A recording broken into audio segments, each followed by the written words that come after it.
Hi, I'm Amber Holt, and I'm going to be sharing Impressionistic Landscapes Near Water by Claude Monet. Oscar Claude Monet was a French painter who was the leader and unwavering advocate of the Impressionist style. He was one of the founders of the Impressionist movement, along with his counterparts Renoir, Sisley, and Basile. Monet rejected the traditional approach to landscape painting, and instead of copying old masters, he had been learning from his acquaintances and nature itself.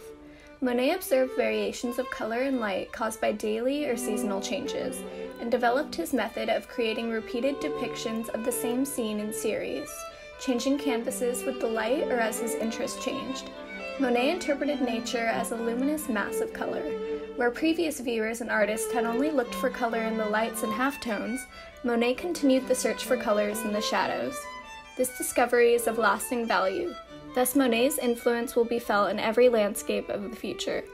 Today I will be sharing 3 of his many intricate pieces, which include Impression Sunrise, Waterloo Bridge, and Rocks at Etretat.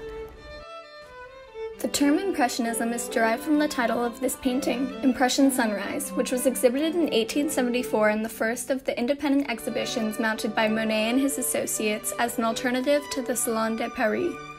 The subject of Monet's painting was the harbor at the French port of Le Havre, although the style of the painting made any kind of specific identification impossible. Painting a recognizable and realistic landscape was not Monet's goal.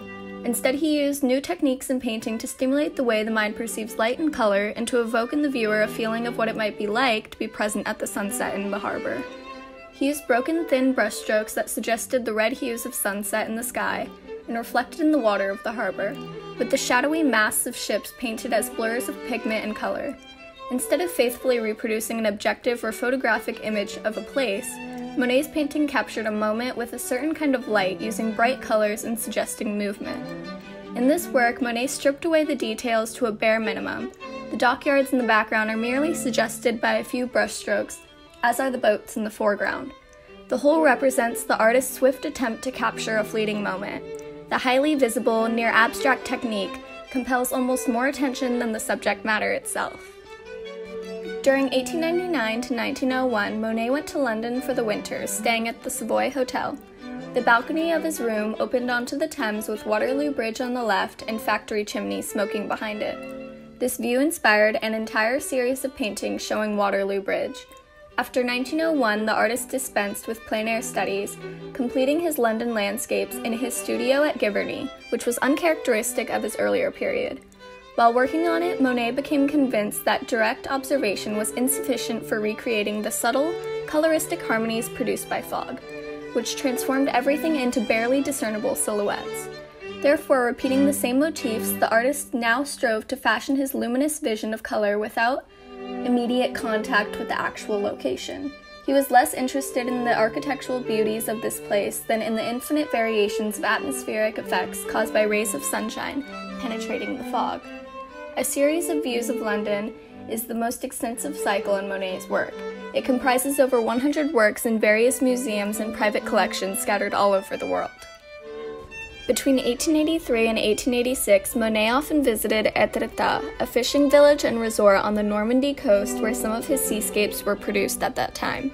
He painted 20 views of the beach in the 3 extraordinary rock formations in the area, the Porte d'Aval, the Porte d'Hermont, and the Menaporte. Their recurrent motif is a cliff jutting out far into the sea, as in the present picture, which was done from the d'Hermont rock near the Payen House. The color range of this painting is entirely different from the palette Monet employed in some of his other seascapes. A golden yellow tonality predominates in the present view of Etretat, while the blue and green boats add color accents, bringing out more clearly spatial correlations. The sunlight that strikes the Menaporte has a dematerializing effect that permitted the artist to interpret the cliff almost exclusively in terms of color and luminosity. Most 19th century visitors were attracted to the rock as a natural wonder. Monet instead concentrated on his own changing perception of it at different times of day. Although the French Academy of Fine Arts, the arbiter of all things to do with fine arts in France, refused to show Impressionist paintings or support the work of Impressionist artists, the artists persevered. They continued to experiment with new forms and approaches and to create beautiful works of art for decades. Monet, for example, continued painting into the 20th century. Impressionist paintings continue to be among the most loved works of art. Impressionist shows at museums attract millions of people each year. Many Impressionist paintings have been reproduced as posters, allowing people of very modest means to enjoy them. The influence of the Impressionists goes far beyond the paintings they have left behind. The Impressionist movement revolutionized the art world and changed not only the way people created art, but also the way people experienced it. The Impressionists liberated artists from strict notions about what art was and paved the way for artists throughout the world to explore the bounds of creativity, changing notions about art and what it means to be an artist. Michael Monet, the artist's only heir, bequeathed Monet's Giverny estate to the French Academy of Fine Arts in 1966.